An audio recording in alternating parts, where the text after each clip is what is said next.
मला वाटतं की याच्यामध्ये अजूनही मोठे आहेत की ज्यांनी मोठी रक्कम घेऊन ठेवली असेल. माझ्याकडे तर पुन्हा बातमी आलेली किंवा माझ्याकडे तक्रार आलेली आहे. कोणी असेल कोणालाही सोडलं जाणार नाही. मी पोलिसांना अगदी सक्त सूचना दिलेल्या आहेत की याच्यामध्ये कोणालाही सोडायचं नाही. अगदी कठोर कारवाई त्यांच्यावर करायची. कुठली कलम त्यात सोडायची नाही. त्या पुढे असं कोणी धजावणार नाही, कारण हे आता नाही, हे आधी पण झालेलं आहे. कुंभमेळ्याचे कंत्राट 592 कोटी घोटाळा, मंत्री महाजनांच्या नातेवाईकांना अटक, देवाच्या दारी पुन्हा चोरी. नाशिक आणि त्र्यंबकेश्वर येथे होणाऱ्या आगामी सिंहस्थ कुंभमेळ्याची देशभरात उत्सुकता आहे. करोडो भाविकांचं श्रद्धास्थान असलेल्या या सोहळ्याच्या पार्श्वभूमीवर सध्या संपूर्ण महाराष्ट्राला हादरवून सोडणारी एक धक्कादायक बातमी समोर आली आहे. कुंभमेळ्याच्या तयारीच्या नावाखाली तब्बल 592 कोटी रुपयांचे बनावट टेंडर आणि बोगस वर्क ऑर्डर तयार करून कंत्राटदारांची कोट्यवधी रुपयांची फसवणूक करण्यात आल्याचा प्रकार उघडकीस आलाय. सर्वात मोठी खळबळजनक बाब म्हणजे या आंतरजिल्हा महाघोटाळ्यात राज्याचे संकटमोचक आणि कुंभमेळा नियोजन मंत्री गिरीश महाजन यांच्या अत्यंत जवळच्या 2 नातेवाईकांना नाशिक पोलिसांनी जळगाव जिल्ह्यातून जामनेरमधून अटक केली आहे. हा घोटाळा नेमका कसा झाला, आरोपींनी कंत्राटदारांना कशा प्रकारे जाळ तोडलं, प्रशासकीय यंत्रणेचा वापर कसा केला आणि मंत्री गिरीश महाजन यांनी यावर काय भूमिका घेतली आहे, हे सर्व समजून घेणार आहोत आपण या व्हिडिओतून. नमस्कार, मी स्नेहल चौधरी. आपण पाहत आहात LS मराठी. नाशिकच्या कुंभमेळ्यासाठी राज्य सरकारकडून हजारो कोटी रुपयांचा निधी मंजूर केला गेलाय. हीच मोठी संधी साधून काही ठग्यांनी मिळून कंत्राटदारांना लुबाडण्याचा एक मास्टर प्लॅन तयार केलाय. या घोटाळ्याचं मुख्य केंद्र जळगाव आणि नाशिक ठरलंय. आरोपींनी कंत्राटदारांना गाठून सांगितलं की कुंभमेळ्याच्या बंदोबस्तासाठी नाशिक आणि त्र्यंबकेश्वर येथे येणाऱ्या हजारो पोलीस कर्मचाऱ्यांच्या आणि अधिकाऱ्यांच्या राहण्याची, जेवणाची आणि इतर पायाभूत सुविधांची व्यवस्था करण्याचं कंत्राट सरकारकडून काढण्यात आलंय. यामध्ये पोलिसांचं जेवण, पिण्याचं शुद्ध पाणी, हाऊसकीपिंग, साफसफाई, तात्पुरत्या स्वरूपात लागणाऱ्या बादल्या, मग आणि इतर साहित्याचा पुरवठा हे महाकंत्राट आहे. या कामाची एकूण किंमत 592 कोटी रुपये एवढी मोठी दाखवण्यात आली होती. एवढ्या मोठ्या रकमेचं कंत्राट ऐकून अनेक मोठे कंत्राटदार या टोळीच्या जाळ्यात फसण्यास तयार झाले.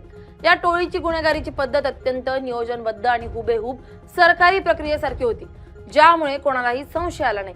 आरोपींनी नाशिक त्र्यंबकेश्वर कुंभमेळा प्राधिकरणाचे बनावट लेटर हेड तयार केले. त्यांनी नाशिकचे विभागीय आयुक्त, जिल्हाधिकारी आणि वरिष्ठ पोलीस अधिकाऱ्यांचे बनावट शिक्के आणि हुबेहूब वाटणाऱ्या सह्या तयार केल्या. कंत्राटदारांचा विश्वास संपादन करण्यासाठी त्यांनी विभागीय आयुक्त कार्यालयाच्या आणि मंत्रालयाच्या नावाच्या बनावट वर्क ऑर्डर आणि अधिकृत मंजुरी पत्र कंत्राटदारांच्या हातात ठेवली. या कागदपत्रांवर कोणतीही कमतरता भासू नये म्हणून त्यांनी पूर्ण सरकारी भाषेचा वापर केला होता.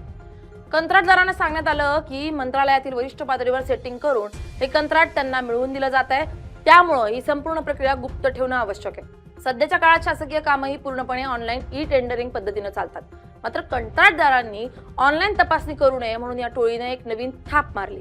त्यांनी सांगितलं की कुंभमेळ्याचं काम तातडीचं आणि कायदा सुव्यवस्थेशी संबंधित असल्यानं सरकारनं या कामासाठी विशेष सवलत देऊन ऑफलाईन पद्धतीनं थेट कंत्राट देण्याचा निर्णय घेतलाय. हा विश्वास दिल्यानंतर त्यांनी कंत्राटदारांकडे सिक्युरिटी डिपॉझिट, कमिशन आणि मंत्रालयातील अधिकाऱ्यांना देण्यासाठी कोट्यवधी रुपयांची मागणी सुरू केली. मोठ्या नफ्याच्या आशेनं कंत्राटदारांनी देखील जमिनी, सोने गहाण ठेवून किंवा बँकांकडून कर्ज काढून आरोपींच्या खात्यात आणि रोख स्वरूपात पैसे देण्यास सुरुवात केली. पोलिसांनी दिलेल्या प्राथमिक माहितीनुसार एकाच कंत्राटदाराकडून तब्बल 2 कोटी 17 लाख रुपये उकळण्यात आले. तर एकूण फसवणुकीचा आकडा 3 कोटी 5 लाख रुपयांपेक्षा जास्त समोर आला असून हा आकडा शेकडो कोटींवर असण्याची शक्यता वर्तवली जाते. या संपूर्ण रॅकेटमध्ये जळगाव जिल्ह्यातील जामनेर येथील तनय महाजन आणि नरेंद्र महाजन या 2 मुख्य संशयितांची नावं समोर आल्यानंतर राजकीय वर्तुळात प्रचंड खळबळ उडाली. हे दोघंही राज्याचे कॅबिनेट मंत्री आणि कुंभमेळा मंत्री गिरीश महाजन यांचे नातेवाईक आहेत.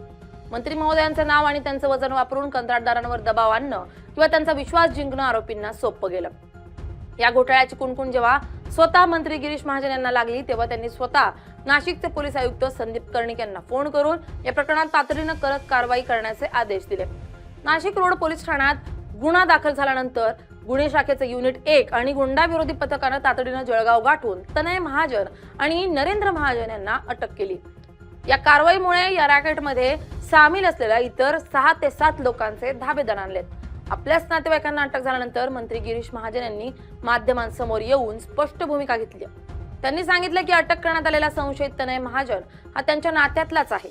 मात्र त्यांनी स्पष्ट केलं की कायदा सर्वांसाठी समान आहे. कुंभमेळ्यासारख्या पवित्र सोहळ्याच्या नावावर आणि शासकीय अधिकाऱ्यांच्या बनावट सह्या करून झालेला हा घोटाळा अत्यंत अक्षम्य आहे. आरोपी माझा सक्का भाऊ किंवा मुलगा असता तरीही मी त्याची अजिबात गय केली नसती. त्यामुळे पोलिसांनी कोणत्याही राजकीय दबावाला बळी न पडता या प्रकरणाच्या मुळाशी जावं आणि सर्व दोषींना कडक शिक्षा करावी असे आदेश त्यांनी प्रशासनाला दिले. महाजन यांनी कंत्राटदारांनाही आवाहन केलंय की कुंभमेळ्याची सर्व कंत्राटे ऑनलाईन आहेत, त्यामुळे कोणत्याही ऑफलाईन कामाच्या आमिषाला बळी पडू नका.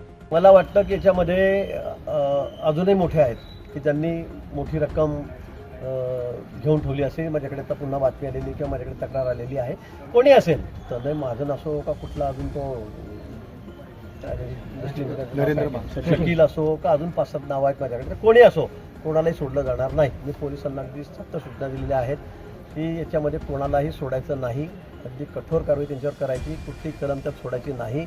या पुढे असं कोणी धजावणार नाही, कारण हे आता नाही, हे आधी पण झालेलं आहे आणि या लोकांकडून झालेलं आहे. मी पुन्हा सांगतो, त्यामुळे इथे कोणी नातेवाईक आहे कोण कोणाचं काय आहे अजिबात बघायचं नाही. अतिशय कठोर कारवाई त्यांची करा. त्याचे तोंडून सगळं उघडवा. कोणी कोणी अजून काय काय केलं आहे, कोणाकोणाला त्यांनी वर्क ऑर्डर दिलेले आहेत, त्याच्यामध्ये कोणाची हायगाय केली जाणार नाही. आपले नातेवाईक आहे किंवा भाजपचे कार्यकर्ते महाजन नावाचं संदर्भ लक्षात घेऊन जर असं कोणी सांगत असेल तर या लोकांना तुम्ही काय आवाहन करणार आहे? मला वाटतं कुणाला नाही, मी तेच आवाहन करणार आहे की या ठिकाणी कोणी अशा भूलथापांना बळी पडू नका. बिना वर्क ऑर्डरने म्हणजे बिना टेंडर भरता तुम्ही 100-150 कोटी रुपयाचे वर्क ऑर्डर घेतात, म्हणजे आपली चूक आहे. जे वर्क ऑर्डर घेत आहेत हे असं कसं काय, म्हणजे ते मोठी लोक आहेत, त्या क्षेत्रातले लोक आहेत आणि ते असं कसं काय करू शकतात की 150 कोटीची ऑर्डर मिळाली, 100 कोटीची वर्क ऑर्डर मिळाली, 90 कोटीची मिळाली आणि ते पोलीस खात्याची. पोलिसांना जेवण पुरवा, पोलिसांना पाणी पुरवा, पोलिसांना मॅट्रेस द्या, गाद्या द्या, चटया द्या, अशा पद्धतीने त्या वर्क ऑर्डर लिहिलं गेलं आहे. मी ते सगळं तुम्हाला दाखवलं, ते सगळं त्यांची जगाला दाखवलं मी त्यांनी. आणि म्हणून हे अगदी सगळं चुकीचं आहे, ही 420च आहे, ही फसवणूक आहे. आणि म्हणून त्याच्यामध्ये कोणी असलं, मी पुन्हा सांगेल की मी स्वतः तक्रार केलेली आहे मला कळाल्याबरोबर, आणि त्याला कोणी असलं तर त्याला सोडलं जाणार नाही. या संपूर्ण घोटाळ्याचा मुख्य मास्टरमाइंड तनय अनंत महाजन हा 32 वर्षीय तरुण आहे. तो कुंभमेळा मंत्री गिरीश महाजन यांचा दूरचा नातेवाईक आहे. तो जामनेरमधील पाचोरा रोड येथे या परिसरात राहतो. त्यानं कंत्राटदारांना जाळ्या तोडण्यासाठी तो मंत्री गिरीश महाजन यांचा खास माणूस आणि नातेवाईक असल्याचं सांगितलंय. मंत्रालयात आणि प्रशासनात आपलं वजन असल्याचं भासवून त्यानं लोकांचा विश्वास संपादन केला. मात्र मंत्री गिरीश महाजन यांच्या म्हणण्यानुसार तनय महाजन हा दारूच्या व्यसनात अडकलेला असून तो गॉन केस म्हणजे वाया गेलेले केस आहे. यापूर्वीही त्याच्यावर जामनेर तालुक्यात तरुणांना ग्रामसेवक किंवा तलाठी नोकरी लावण्याचा आमिष दाखवून लाखो रुपये लुटल्याचे गुन्हे दाखल आहेत. तर गिरीश महाजन यांचा दुसरा नातेवाईक सह-आरोपी नरेंद्र तुकाराम महाजन हा जळगावच्या जामनेरमधील नवसका देशमुख गल्ली या ठिकाणचा रहिवासी आहे. दोघांनी गिरीश महाजन यांचे नातेवाईक असल्याचा फायदा घेऊन हा महाघोटाळा केलाय. तर संपूर्ण प्रकारावरून स्पष्ट होतंय की सरकारी योजना आणि मोठ्या सोहळ्यांच्या नावाखाली कंत्राटदारांना फसवणारी एक मोठी टोळी महाराष्ट्रात सक्रिय आहे, जी मंत्रालयाच्या आणि विभागीय आयुक्तांच्या बनावट सह्या करण्याचं धाडस करते. नाशिक पोलिसांनी या प्रकरणात तत्परता दाखवून मुख्य सूत्रधारांना बेड्या ठोकल्या आहेत. मात्र अजूनही या घोटाळ्याचे धागेदोरे मंत्रालयातील किंवा स्थानिक प्रशासनातील कोणत्या अधिकाऱ्यांपर्यंत पोहोचले आहेत का याचा तपास सुरू आहे. आगामी काळात या प्रकरणात अनेक मोठे खुलासे होण्याची शक्यता वर्तवली जाते. तुम्हाला काय वाटतं, या महाघोटाळ्यामागे आणखी कोणकोणते मोठे चेहरे असण्याची शक्यता आहे? कमेंट बॉक्समध्ये नक्की कळवा. Bureau report LS Marathi.